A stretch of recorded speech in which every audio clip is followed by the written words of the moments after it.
Nunca me había sentido tan emocionada como el día que me mudé a mi nuevo apartamento. Después de años de vivir en habitaciones compartidas y pisos minúsculos, por fin tenía un lugar propio. Era un apartamento pequeño pero acogedor, en un edificio antiguo pero bien cuidado. La ventana del salón daba justo frente a la del apartamento de enfrente y aunque no era la vista más espectacular, me gustaba la sensación de estar en un vecindario tranquilo. Todo iba bien, hasta que noté algo extraño. El vecino de enfrente, un hombre de mediana edad, parecía estar siempre en su ventana. Al principio pensé que era casualidad, quizás le gustaba mirar la calle, como a mí, pero con el tiempo empecé a sentirme incómoda. Cada vez que me asomaba, él estaba ahí, inmóvil, mirando fijamente hacia mi dirección. No saludaba, no hacía ningún gesto, solo estaba ahí, observando. Intenté ignorarlo. No pasa nada, me decía a mí misma. Solo es un vecino raro, pero la sensación de que me vigilaba no desaparecía. Un día, mientras desayunaba, levanté la vista y lo vi de nuevo. Esta vez, noté algo en sus manos. Un teléfono. No estaba simplemente mirando, estaba tomando fotos de mí. Me quedé paralizada. ¿Por qué haría eso? ¿Quién era ese tipo? Decidí no confrontarlo todavía. Quizás estaba exagerando, pero la situación empeoró. Un par de días después, mi hermana vino a visitarme. Mientras charlábamos en el salón, noté que el vecino estaba otra vez en la ventana, esta vez con una cámara más grande. Sentí un escalofrío. No solo me estaba espiando a mí, sino también a mi familia. Esa fue la gota que colmó el vaso. Al día siguiente, decidí confrontarlo. Subí las escaleras con el corazón latiendo fuerte y llamé a su puerta. Tardó un rato en abrir, pero cuando lo hizo, me miró con una expresión completamente normal, como si no hubiera pasado nada. Hola, dije, intentando mantener la calma. Soy tu vecina de enfrente. He notado que, que pareces estar muy interesado en mi apartamento. Él arqueó una ceja, como si no entendiera de qué estaba hablando. Interesado, no sé a qué te refieres, solo me gusta mirar por la ventana. Es relajante.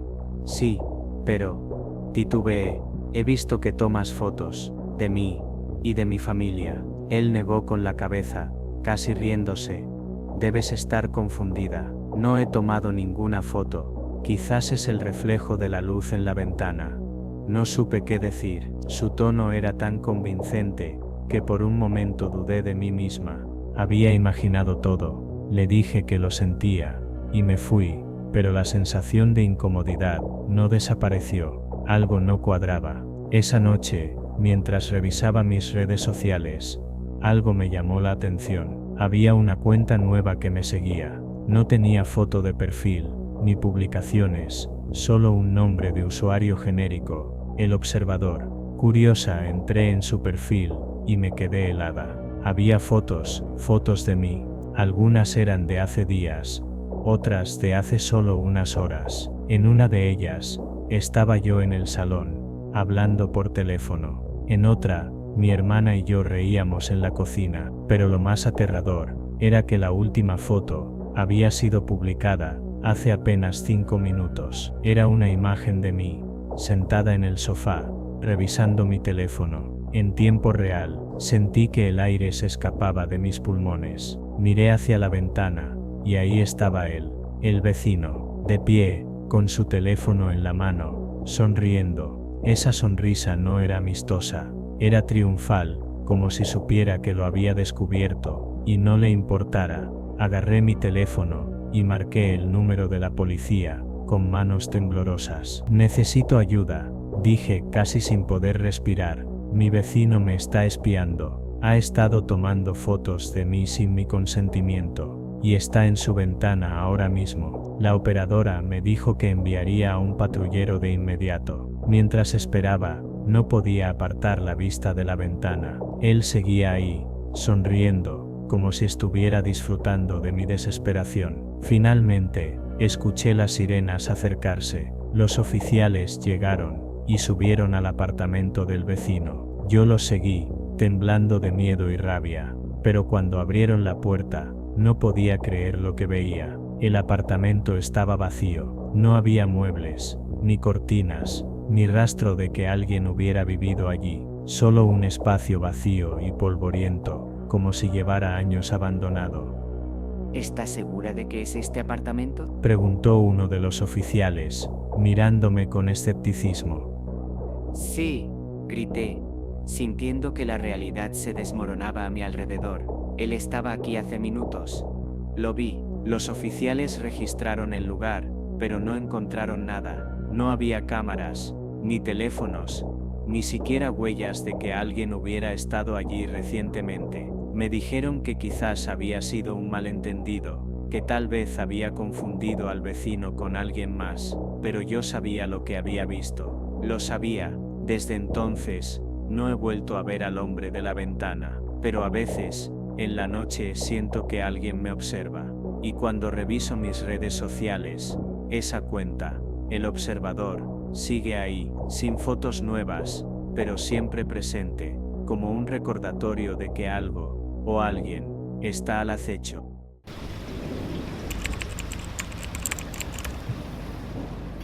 Todo comenzó el día que me mudé a este apartamento. Era un lugar pequeño pero acogedor, en un barrio tranquilo y bien ubicado. Lo primero que noté fue a mi vecino de al lado, un hombre de unos 40 años, de aspecto normal, con una sonrisa amable y una actitud servicial. Se presentó como Marcos, y desde el primer momento, se mostró excesivamente atento. Hola, soy tu vecino, Dijo, extendiendo su mano con una sonrisa que parecía demasiado amplia.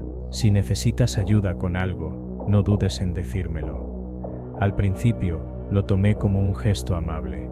De hecho, me ayudó a llevar algunas cajas pesadas a mi apartamento, y hasta me ofreció un plato de comida casera. Es mi especialidad, dijo, con esa sonrisa que no paraba. Pensé que era solo un hombre solitario, que quería hacer amigos. Pero con el tiempo, las cosas empezaron a volverse raras. Un día, mientras charlábamos en el pasillo, mencionó algo que me dejó helada. Debe ser difícil empezar de nuevo, después de lo que pasó con Javier, dijo, como si fuera lo más normal del mundo. Me quedé paralizada. ¿Cómo sabía el nombre de mi exnovio? Nunca le había hablado de él.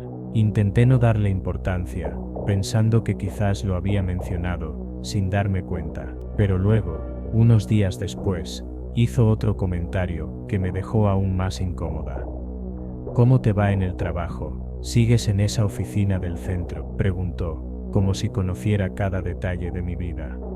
Esta vez no pude ignorarlo. ¿Cómo sabía dónde trabajaba? Nunca le había dicho nada sobre mi empleo. Empecé a sentirme observada, como si cada movimiento mío estuviera siendo monitoreado. Decidí investigar un poco más. Una tarde, mientras Marcos no estaba, revisé su buzón. No había nada extraño, solo facturas y publicidad. Pero luego, al regresar a mi apartamento, noté algo en la puerta. Era una pequeña marca, como un rayón hecho a propósito. Miré alrededor, y vi que otras puertas también tenían marcas similares, pero la mía era diferente. Era más reciente, más precisa. Sentí un escalofrío al darme cuenta de que alguien había estado marcando mi puerta, tal vez para identificarla. Esa noche, no pude dormir. Cada ruido me hacía saltar, cada sombra me parecía sospechosa. Al día siguiente, decidí confrontarlo. Subí las escaleras, con el corazón latiendo fuerte, y llamé a su puerta. Tardó un rato en abrir, pero cuando lo hizo, me miró con esa sonrisa que ahora me parecía inquietante.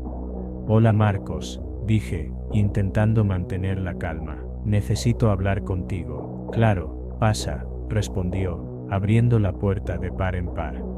Entré, sintiendo que el aire se volvía más pesado con cada paso. Su apartamento era normal, pero había algo en el ambiente que me hacía sentir incómoda. Decidí ir al grano. ¿Cómo sabes tanto sobre mí?, pregunté, mirándolo fijamente. Nunca te hablé de mi exnovio, ni de mi trabajo. ¿Cómo conoces esos detalles?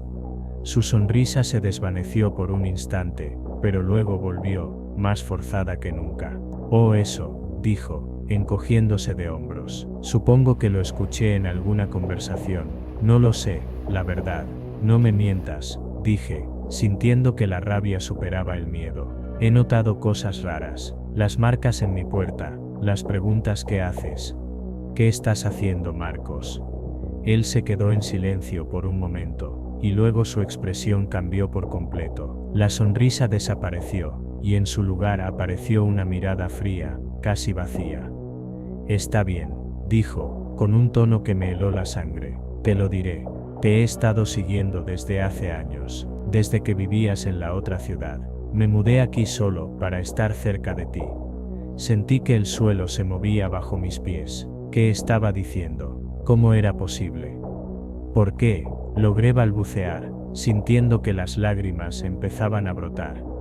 Porque te quiero, dijo, como si fuera lo más normal del mundo. Siempre te he querido, y ahora que estás aquí, cerca de mí, no voy a dejarte ir.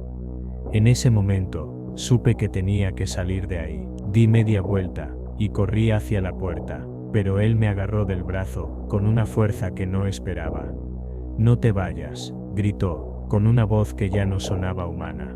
No puedes dejarme. Logré soltarme y salí corriendo al pasillo, gritando por ayuda. Los vecinos empezaron a asomarse, y alguien llamó a la policía. Marcos intentó seguirme, pero uno de los vecinos lo detuvo hasta que llegaron los oficiales. Cuando la policía llegó, les conté todo. Marcos fue arrestado, pero no parecía arrepentido. Me miró con esa sonrisa inquietante, mientras lo llevaban al patrullero, como si supiera que esto no era el final. Días después, me enteré de que había escapado de la custodia. La policía lo estaba buscando, pero no había rastro de él. Yo me sentía insegura, como si en cualquier momento pudiera aparecer de nuevo. Cambié las cerraduras de mi apartamento y compré una alarma, pero la sensación de que me observaban no desaparecía.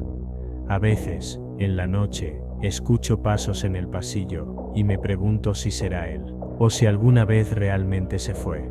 Por ahora, solo me queda esperar y tratar de seguir adelante, sabiendo que en algún lugar, Marcos sigue ahí, esperando su momento.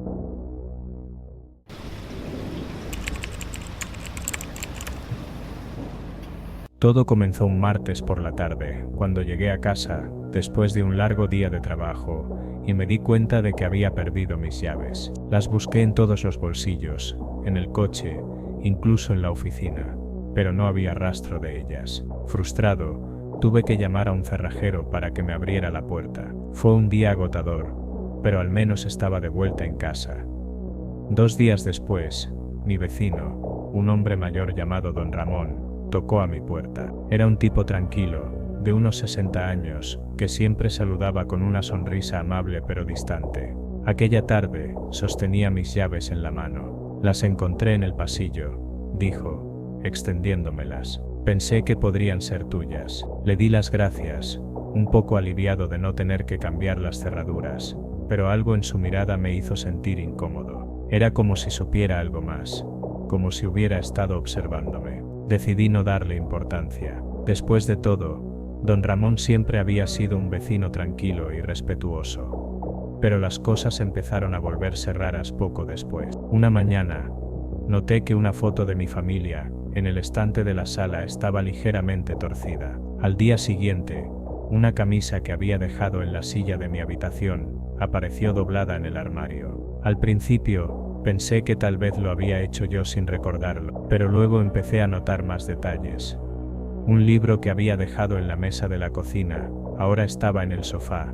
Las tazas en la alacena estaban en un orden diferente. Incluso el control remoto de la televisión estaba en otro lugar.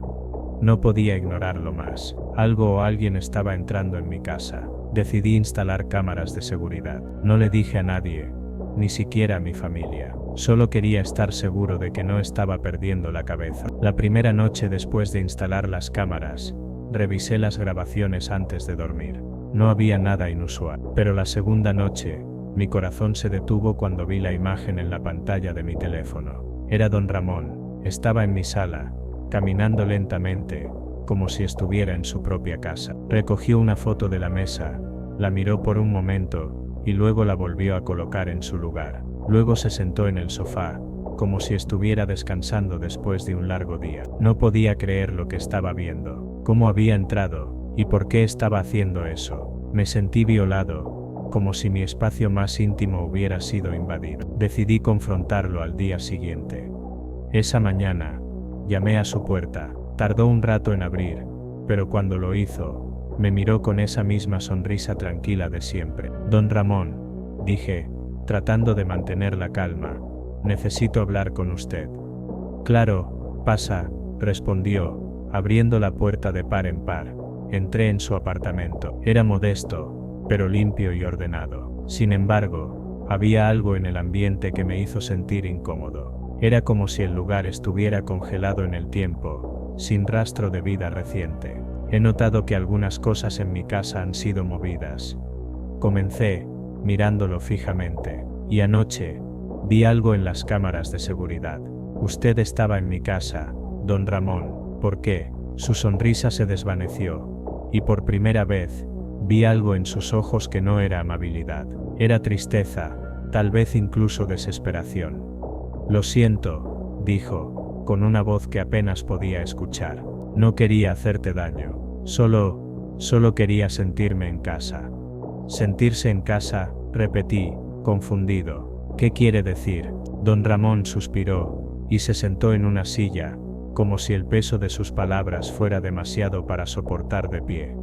Hace años, mi familia me abandonó, comenzó a explicar, mi esposa y mis hijos se fueron, y desde entonces, he estado solo. Tu casa es tan parecida a la que teníamos antes. Las fotos, los muebles, incluso el olor. Cuando encontré tus llaves, no pude resistirme. Entré una noche, solo para recordar cómo se sentía estar en un hogar de verdad.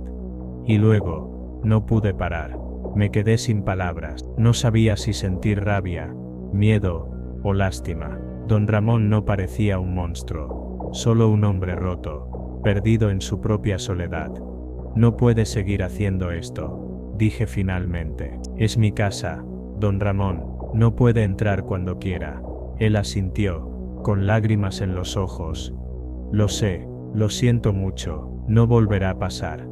Decidí llamar a la policía. No podía ignorar lo que había hecho, pero tampoco quería que terminara en algo peor. Mientras esperaba a que llegaran, don Ramón se levantó y salió del apartamento sin decir una palabra. Lo llamé, pero no respondió, simplemente desapareció. Cuando la policía llegó, registraron su apartamento. No había rastro de él, pero lo que encontraron me dejó aún más perturbado. Las paredes estaban llenas de fotos viejas de su familia, algunas rotas, otras cuidadosamente restauradas. Había cartas sin enviar, llenas de arrepentimiento y dolor. Y en la mesa del comedor, un plato puesto, como si estuviera esperando a que alguien volviera a casa. Los oficiales me dijeron que don Ramón había estado luchando contra una depresión profunda durante años. No había tenido contacto con su familia en más de una década. Era un hombre solo, perdido en sus recuerdos. Aunque sabía que lo que había hecho estaba mal, no podía evitar sentir tristeza por él. Don Ramón no era un intruso malintencionado, solo un hombre que extrañaba lo que alguna vez tuvo. Cambié las cerraduras de mi casa y reforcé la seguridad, pero cada vez que pasaba por su apartamento vacío, no podía evitar preguntarme dónde estaría, y si alguna vez encontraría la paz que tanto anhelaba.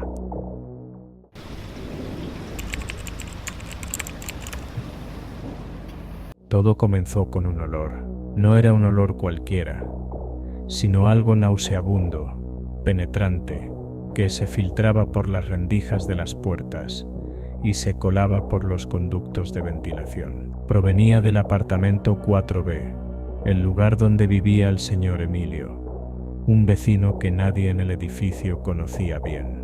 De hecho, nadie podía recordar la última vez que lo habían visto salir. Al principio, intentamos ignorarlo. Pensamos que tal vez había dejado algo podrido en la cocina, o que había tenido un problema con la basura, pero el olor no desaparecía. Al contrario, empeoraba con cada día que pasaba. Pronto, Los residentes del edificio comenzaron a quejarse. Las reuniones en el pasillo se volvieron comunes, todos murmurando sobre el mismo tema, el insoportable hedor que venía del cuarto. Alguien tiene que hacer algo, dijo la señora Marta, la vecina del Y esto ya no es normal.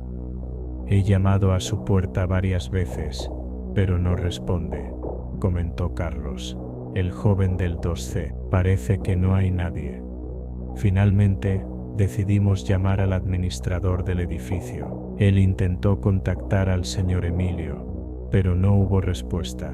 Tampoco contestaba el teléfono. La situación se volvió tan insoportable que alguien sugirió llamar a la policía. Al principio, dudamos. No queríamos causar problemas, pero el olor era tan fuerte que ya no podíamos vivir así. La policía llegó una tarde gris. Eran 2 oficiales, un hombre y una mujer, que parecían tan incómodos como nosotros por el hedor.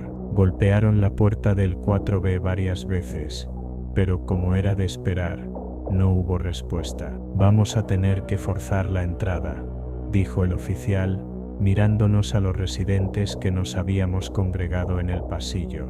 Con un par de golpes precisos, la puerta cedió. El olor que salió del apartamento fue tan intenso que varios de nosotros retrocedimos, tapándonos la nariz con las manos. Los oficiales entraron primero, y nosotros los seguimos, curiosos pero aterrados. Lo que vimos dentro nos dejó sin palabras. El apartamento estaba lleno de frascos de todos los tamaños, alineados en estantes que cubrían las paredes de la sala. Dentro de ellos, flotando en un líquido turbio, había animales, gatos, perros, pájaros, incluso un pequeño mapache, todos muertos, preservados como si fueran especímenes de un museo macabro. El aire era denso, cargado con el olor a formol y descomposición. Dios mío, murmuró la señora Marta llevándose una mano a la boca. Los oficiales avanzaron con cautela, revisando cada habitación. En el sofá de la sala, encontramos al señor Emilio. Estaba sentado, con la cabeza inclinada hacia un lado, como si estuviera durmiendo, pero no dormía. Estaba muerto. En la mesa frente a él, había una nota escrita con guantes. Uno de los oficiales la tomó y la leyó en voz alta. Si están leyendo esto, es porque ya he muerto. Lamento el olor que habrá salido de mi apartamento. Sé que es insoportable, pero no pude evitarlo. Mi corazón está fallando, y no tengo fuerzas para hacer nada más. Los animales que ven a mi alrededor eran mis únicos amigos. Los cuidé, los amé, y cuando murieron, no pude dejarlos ir. Ahora, me uno a ellos. Por favor, perdónenme por el desorden y el hedor. Nunca quise molestar a nadie, solo quería estar en paz. El silencio que siguió fue abrumador. Todos estábamos paralizados, mirando al señor Emilio, que parecía tan tranquilo en su sofá, rodeado de sus frascos y sus recuerdos. Los oficiales llamaron a una ambulancia y a los servicios forenses, pero no había prisa. El señor Emilio llevaba muerto varios días. Mientras esperábamos afuera del apartamento, los residentes comenzamos a hablar. Nadie sabía mucho sobre el señor Emilio. Era un hombre solitario, que nunca interactuaba con nadie. Algunos recordaban haberlo visto de vez en cuando, llevando bolsas del supermercado o sacando la basura, pero nunca había dicho más de un buenos días o buenas noches. Parecía llevar una vida tan extraña, dijo Carlos, mirando hacia la puerta abierta del 4B. Nunca imaginé que esto era lo que había detrás. La señora Marta asintió, con lágrimas en los ojos. Debía estar muy solo, tan solo que prefirió vivir entre sus recuerdos que enfrentar el mundo. Cuando los forenses se llevaron el cuerpo del señor Emilio, el administrador del edificio cerró el apartamento. Los frascos fueron retirados, las paredes limpiadas, el olor finalmente desapareció. Pero algo en el edificio cambió después de ese día. Ya no era solo un lugar donde vivíamos, ahora era un lugar donde sabíamos que alguien había sufrido en silencio, oculto detrás de una puerta que nunca abrimos a tiempo. A veces, cuando paso por el 4B, todavía puedo sentir un ligero olor a formol, y aunque sé que es solo mi imaginación, no puedo evitar preguntarme si el señor Emilio finalmente encontró la paz que tanto anhelaba.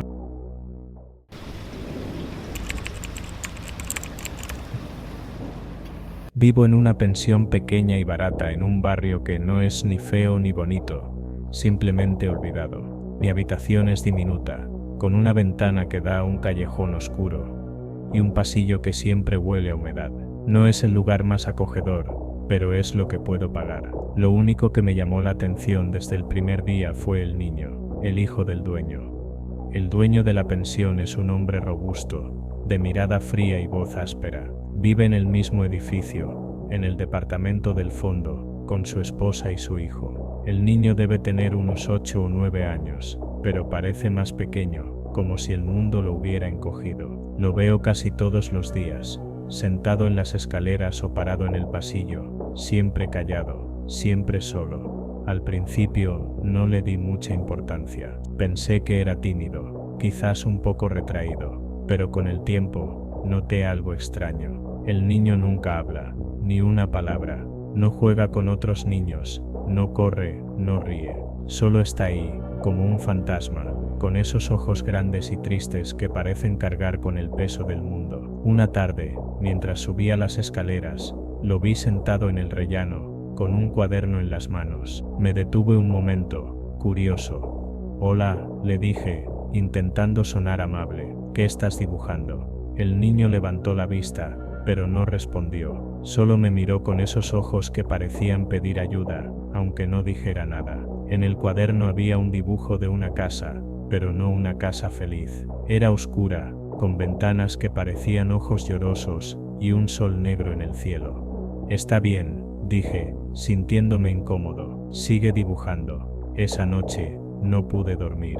La imagen del niño y su dibujo me perseguían. ¿Qué le pasaba? ¿Por qué estaba siempre tan triste?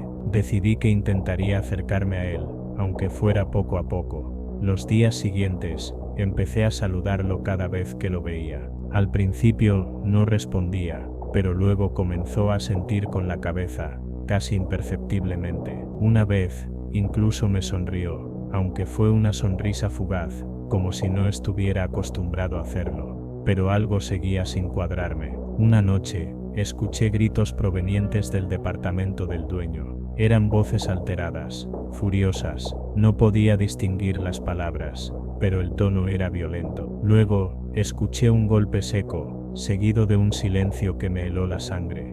Me asomé por la ventana, y vi al niño salir corriendo al callejón, con lágrimas en los ojos. Quise salir a consolarlo, pero cuando llegué, ya no estaba. Al día siguiente, lo vi otra vez en el pasillo, con un moretón en la mejilla. Intenté preguntarle qué había pasado, pero él solo bajó la cabeza y se alejó. Fue entonces cuando supe que algo andaba muy mal.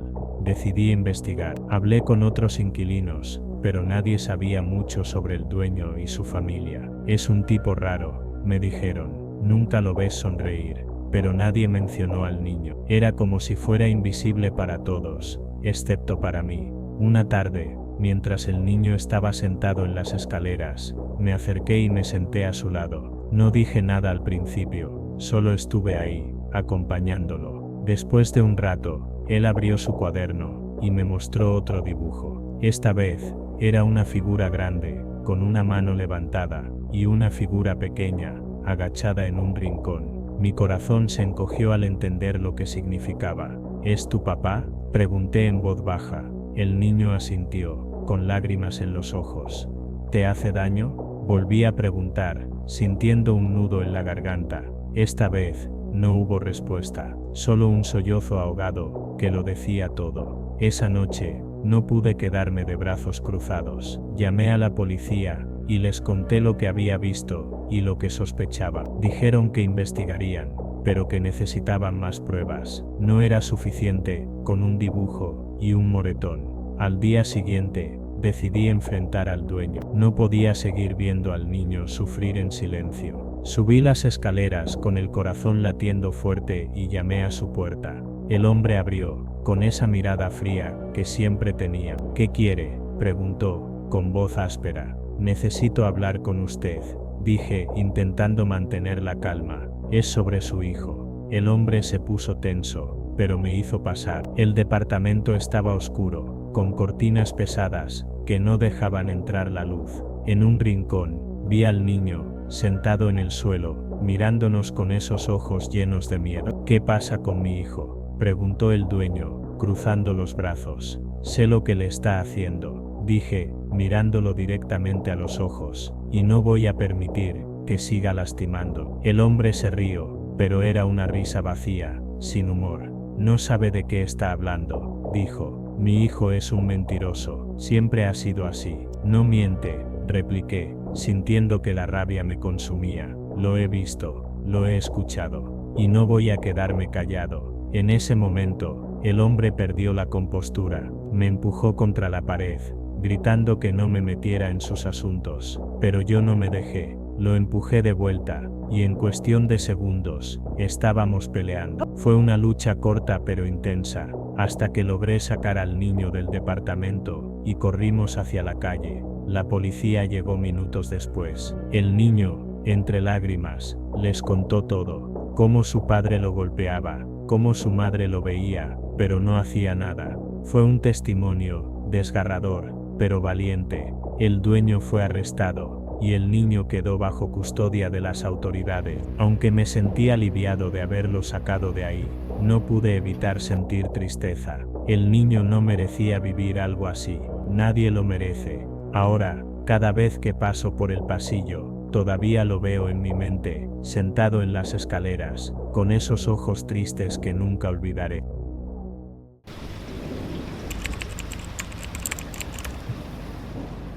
Vivo en una calle tranquila, de esas donde todos se conocen, y los niños juegan en las aceras, sin preocupaciones. Mi madre y yo llevamos años aquí, en nuestra casita pequeña, pero acogedora. Ella ya es mayor, y su salud no es la de antes, así que trato de cuidarla lo mejor que puedo. Nuestra vida era sencilla, hasta que él llegó. El nuevo vecino se mudó a la casa de al lado, hace un mes. Al principio, parecía normal, un hombre de unos 40 años, robusto, con una sonrisa que no llegaba a los ojos. Pero todo cambió la primera noche.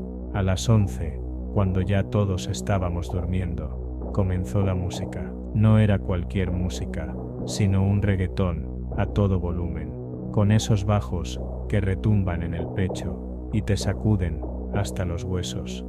Mi madre se despertó, sobresaltada. Yo también. Pensé que sería algo pasajero, que tal vez estaba celebrando algo. Pero la música no paró. Duró toda la noche, y la siguiente, y la siguiente. Pronto, los vecinos comenzaron a quejarse. Doña Carmen, la señora del número 12, fue la primera en tocarle la puerta. Él abrió con una botella de cerveza en la mano y una sonrisa burlona.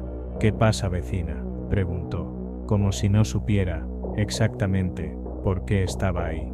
La música, señor, dijo doña Carmen, tratando de mantener la calma.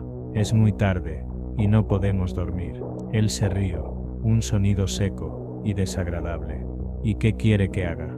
Que viva en un cementerio. La música es vida, vecina, aprenda a disfrutarla. Y cerró la puerta de golpe. La música siguió, más fuerte que antes. Los días pasaron, y la situación empeoró. Los vecinos llamaron a la policía varias veces, pero cada vez que llegaban, él bajaba el volumen, justo lo suficiente, para que no pudieran hacer nada. Y cuando se iban, la música volvía, aún más alta. Era como si disfrutara de nuestra desesperación. Mi madre comenzó a sufrir las consecuencias. Las noches sin dormir la dejaban exhausta, y su presión arterial empezó a subir. El médico me dijo que necesitaba descansar, pero ¿cómo podía hacerlo con ese ruido infernal? Una noche, no pude más. Me uní a un grupo de vecinos que decidió enfrentarlo juntos. Éramos 6, todos cansados, todos furiosos. Tocamos la puerta, y él abrió, con esa sonrisa burlona, que ya conocíamos demasiado bien. ¿Otra vez?, preguntó, mirándonos como si fuéramos una molestia insignificante. Señor, esto ya no puede seguir así, dijo don Roberto, el vecino del número 8. Estamos hartos, necesitamos dormir. Él se rió, pero esta vez, no hubo gracia en su risa, solo desprecio. ¿Y qué van a hacer? ¿Llamar a la policía otra vez? No pueden hacer nada. Esta es mi casa, y yo hago lo que quiero. En ese momento, algo en mí estalló. No podía seguir viendo a mi madre sufrir, a los vecinos desesperarse, a este hombre burlarse de todos nosotros. Basta, grité, avanzando hacia él. Usted no tiene derecho a arruinarnos la vida.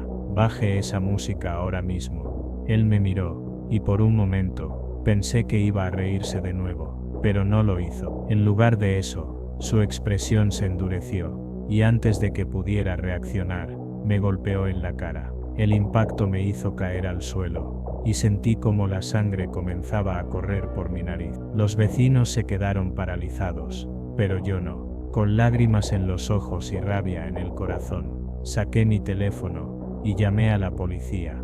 Vengan rápido, dije, con la voz temblorosa. El vecino nos está agrediendo. Él se rió, pero esta vez, había algo diferente en su risa. Era más nerviosa, como si supiera que esta vez, no podría salirse con la suya. Llama a quien quieras, dijo, y entró a su casa.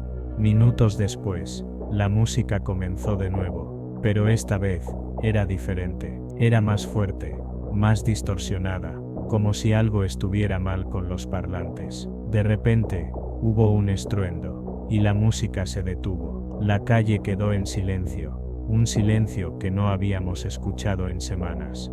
La policía llegó poco después. Esta vez, no hubo excusas. Lo arrestaron por agresión y disturbios. Los vecinos nos miramos, sin poder creer que finalmente había terminado. Pero no fue el final. Una semana después, él salió de la cárcel. No volvió a poner música, pero tampoco se quedó callado. Una tarde, mientras los vecinos estábamos afuera, él salió de su casa con una sonrisa en los labios y unas enormes cornetas en las manos. Me voy, dijo, mirándonos a todos. Pero no crean que esto se acabó. Estas cornetas son para mi nueva casa. Allá, podré poner la música tan fuerte como quiera, y nadie podrá detenerme. Y se fue, dejándonos con una sensación de inquietud que no desapareció con su partida.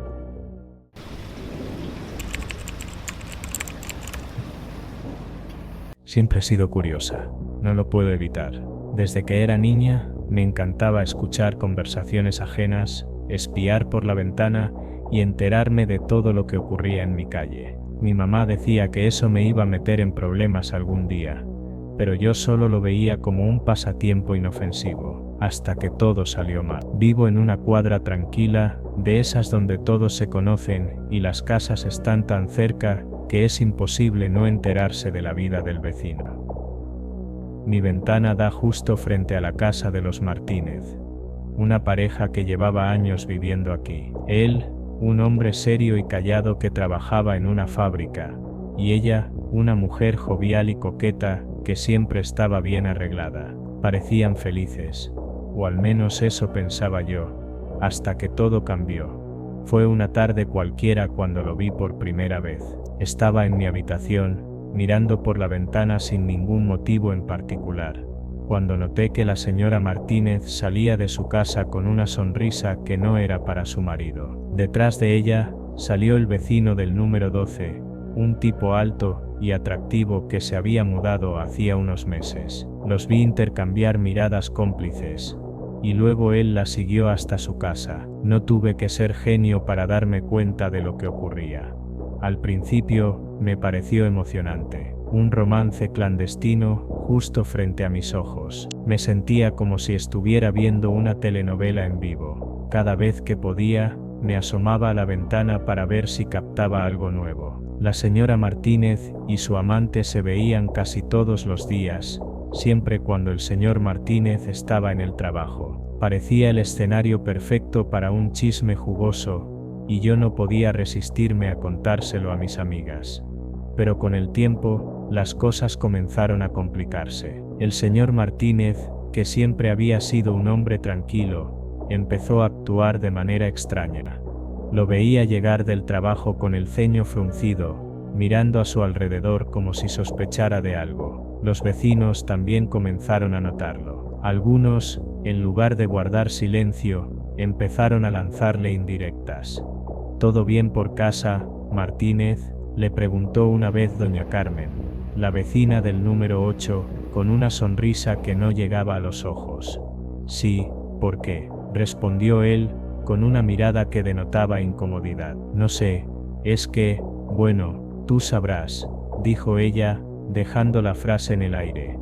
Yo lo veía todo desde mi ventana, disfrutando del drama, pero poco a poco, la situación comenzó a ponerse tensa. El señor Martínez empezó a llegar más temprano del trabajo, a veces sin avisar. Una vez, casi los atrapa. La señora Martínez y su amante salieron corriendo por la puerta trasera, justo cuando él entraba por la del frente. Fue tan emocionante como aterrador. Sin embargo, lo que comenzó como un chisme divertido, se convirtió en algo mucho más oscuro. Una tarde, el señor Martínez regresó más temprano de lo habitual. Todos en la cuadra lo sabíamos, porque lo vimos pasar con el rostro tenso y los puños apretados. Algunos vecinos incluso se asomaron a sus ventanas, esperando lo que todos sabíamos que iba a ocurrir. Yo no pude resistirme. Me quedé pegada a mi ventana, con el corazón latiendo fuerte. Minutos después, escuché gritos provenientes de la casa de los Martínez. Primero, fue la voz del señor Martínez, furiosa y desgarradora. Luego, la de su esposa, chillando en defensa propia. Y finalmente, la del amante, que intentaba calmar la situación. Todo sucedió tan rápido, que apenas pude procesarlo. La puerta principal se abrió de golpe, y la señora Martínez salió corriendo, completamente desnuda, con el rostro lleno de lágrimas y terror. Detrás de ella, su marido apareció con una pistola en la mano, los ojos inyectados en sangre, y una expresión que nunca olvidaré. «No te atrevas a huir», gritó, apuntándole con el arma. Los vecinos salieron de sus casas, pero nadie se atrevió a intervenir. Era como si estuviéramos paralizados, viendo una tragedia que sabíamos que no podíamos detener. La señora Martínez corrió hacia la calle, gritando por ayuda. Pero no hubo tiempo. Un disparo resonó en el aire, seguido de un silencio que lo cubrió todo. Ella cayó al suelo, con una mancha roja expandiéndose en su espalda. El señor Martínez se quedó quieto, mirando el cuerpo de su esposa como si no pudiera creer lo que había hecho. Luego, dejó caer el arma, y se sentó en el suelo, llorando como un niño. Los vecinos llamaron a la policía, pero ya era demasiado tarde. La señora Martínez estaba muerta, y su amante había escapado por la puerta trasera, dejando atrás un escenario de horror. Cuando la policía llegó y se llevó al señor Martínez, la cuadra quedó en un silencio sepulcral. Nadie hablaba, nadie sabía qué decir. Yo me quedé en mi ventana, temblando, con la imagen de la señora Martínez corriendo por su vida grabada en mi mente. En los días siguientes, el chisme dejó de ser divertido. Todos nos preguntábamos qué podríamos haber hecho para evitar esa tragedia. ¿Por qué no hablamos con el señor Martínez?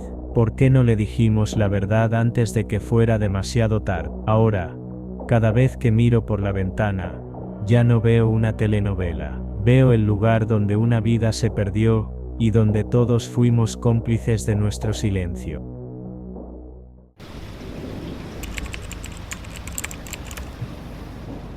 Recuerdo bien a los viejitos del edificio, el señor José y la señora Lucía. Ellos vivían solos en un apartamento pequeño en la planta baja. Siempre se les veía juntos, de la mano o sentados en las bancas del parque frente a nuestro edificio, observando cómo pasaba la vida. A pesar de sus arrugas, se notaba que alguna vez fueron personas fuertes, pero los años no perdonan, y sus cuerpos ya no respondían como antes. Sus hijos se habían marchado hacía tiempo. Todos sabíamos que se habían ido al extranjero, en busca de mejores oportunidades, como muchos. De vez en cuando, los viejitos mencionaban que les hacían videollamadas, esas que duraban unos pocos minutos, donde los hijos les decían que todo estaba bien, que pronto los visitarían, pero nunca venían. El tiempo pasaba, y esas visitas prometidas nunca se cumplían. A veces, cuando alguno de ellos se enfermaba, los vecinos éramos los primeros en enterarnos. Bastaba escuchar un golpe fuerte o un grito apagado para que saliéramos corriendo a ver qué pasaba. Nunca fue necesario decirles nada a los hijos. Los viejos preferían no preocuparlos. Decían que estaban ocupados, que tenían sus propios problemas. Nos partía el alma verlos en esa situación, con las manos temblorosas, intentando preparar la comida o caminar por el pasillo sin caerse. Pero así era la vida para ellos, solos, sin el abrazo de sus hijos, solo acompañados por las promesas de una visita que nunca llegaba. Una tarde, como tantas otras, el señor José y la señora Lucía no salieron al parque. Me pareció raro, porque siempre a esa hora estaban ahí, sentados en el mismo banco, sin hablar mucho, solo mirando a lo lejos. Pensé que tal vez estaban cansados, o que el clima no les favorecía. Al día siguiente tampoco los vi, y al tercer día, un vecino empezó a preguntarse si todo estaba bien. Decidimos tocarles la puerta, pero nadie respondió. Llamamos por teléfono, pero tampoco contestaban. Fue entonces cuando los hijos de los viejitos se pusieron en contacto con nosotros. A través de una videollamada, nos dijeron que llevaban varios días sin hablar con ellos, que estaban preocupados. Nos pidieron, casi suplicaron, que fuéramos a revisar. Al principio no queríamos asustarlos, pero la verdad es que todos sentíamos un peso en el estómago. Sabíamos que algo malo había pasado. No era normal que el señor José y la señora Lucía estuvieran tanto tiempo sin asomarse. Tocamos la puerta una vez más, con más fuerza, pero nada. Fue entonces cuando alguien sugirió llamar a los bomberos.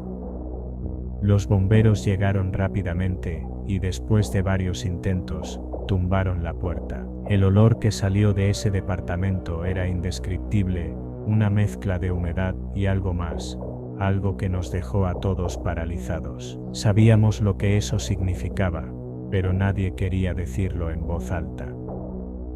Cuando entramos, lo primero que vimos fue la cama. La señora Lucía estaba acostada, inmóvil. Parecía estar dormida, pero su piel pálida y el frío de la habitación nos dijeron otra cosa. Ella había muerto, y según lo que dijeron después los médicos, llevaba días así. Pero lo que más me impactó fue lo que encontramos al lado de ella.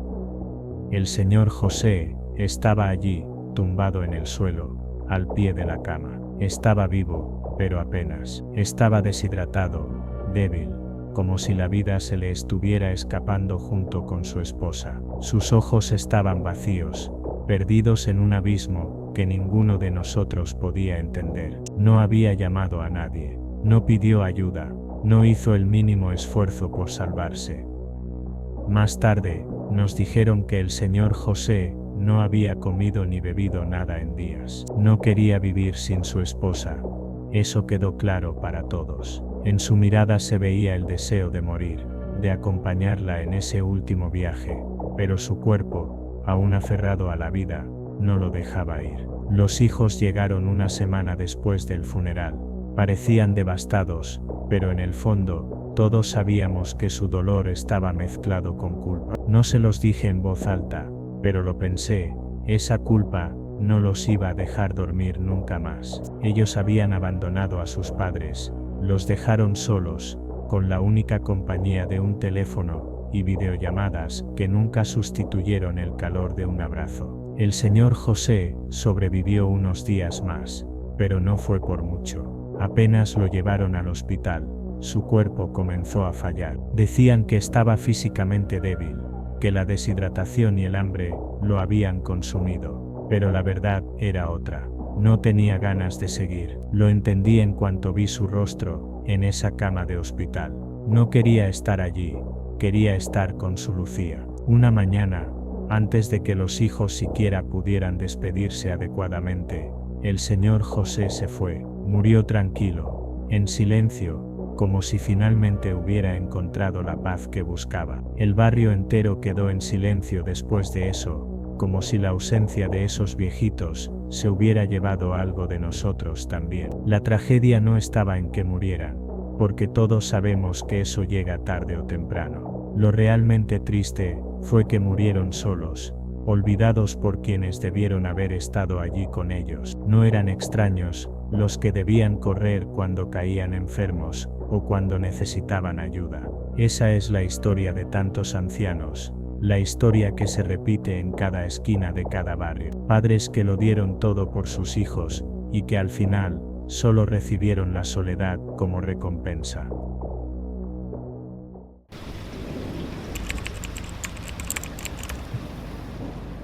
Vivo en un edificio antiguo, de esos que tienen escaleras crujientes y paredes tan delgadas que puedes escuchar hasta el más mínimo susurro. No es el lugar más lujoso, pero es lo que puedo pagar. Lo único que me ha mantenido despierta últimamente no son los ruidos normales de un edificio viejo, sino algo mucho más perturbador: los gritos.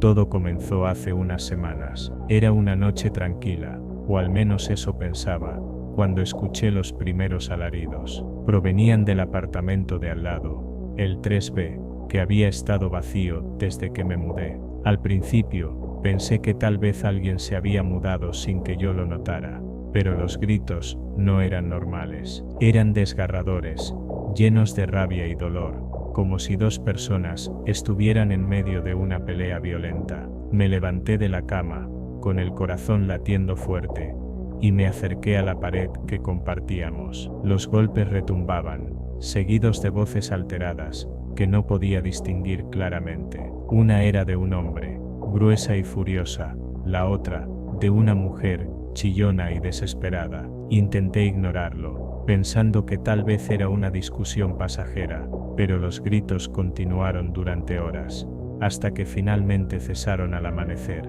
Al día siguiente, salí de mi apartamento con la intención de hablar con mis nuevos vecinos, pero cuando pasé frente al 3B, noté algo extraño. La puerta estaba cerrada, y no había ningún sonido proveniente de dentro. Toqué el timbre, pero no hubo respuesta. Miré por la mirilla, pero solo vi oscuridad.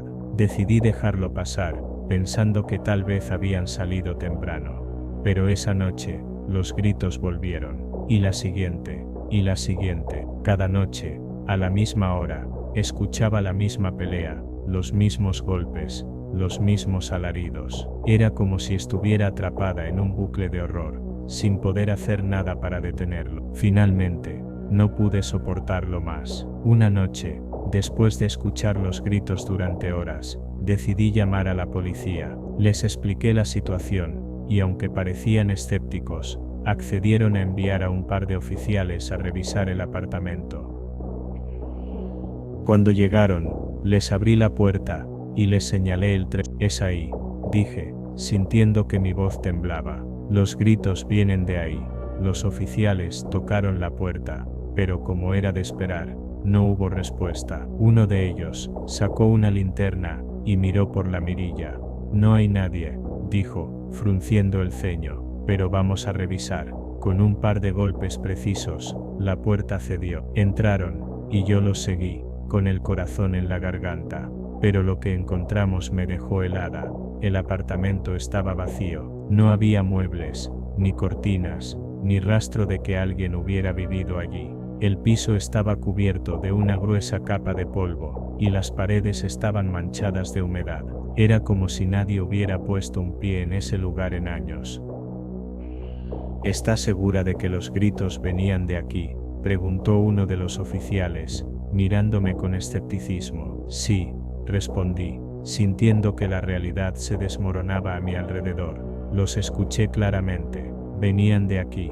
Los oficiales registraron el lugar, pero no encontraron nada. No había cámaras, ni teléfonos, ni siquiera huellas de que alguien hubiera estado allí recientemente. Me dijeron que quizás había sido un malentendido, que tal vez los gritos venían de otro lugar, pero yo sabía lo que había escuchado, lo sabía. Esa noche, intenté dormir, pero no pude. Me quedé despierta, escuchando cada ruido, esperando que los gritos volvieran, y lo hicieron.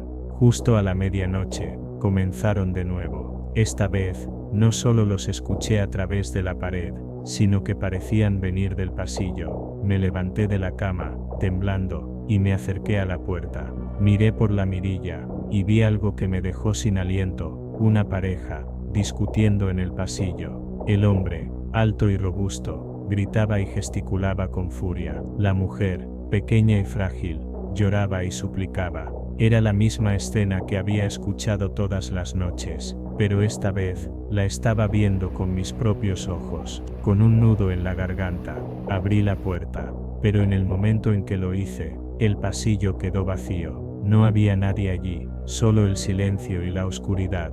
Los gritos continuaron, como si nada hubiera pasado. Volví a mi apartamento, cerrando la puerta con fuerza, y me senté en el suelo, temblando. No podía entender lo que estaba pasando. ¿Era real? ¿Estaba soñando? ¿O había algo en ese edificio que no quería que supiera? Desde entonces, los gritos no han parado. Cada noche, a la misma hora, escucho la misma pelea, los mismos alaridos. He intentado mudarme, pero algo me detiene. Algo me dice que, sin importar a dónde vaya, los gritos me seguirán. A veces, en las noches más silenciosas, todavía me pregunto quiénes eran esa pareja, y por qué su sufrimiento sigue resonando en este lugar. Pero no tengo respuestas, solo tengo los gritos, que nunca cesan, y la sensación de que, en algún lugar, alguien está atrapado en un ciclo interminable de dolor.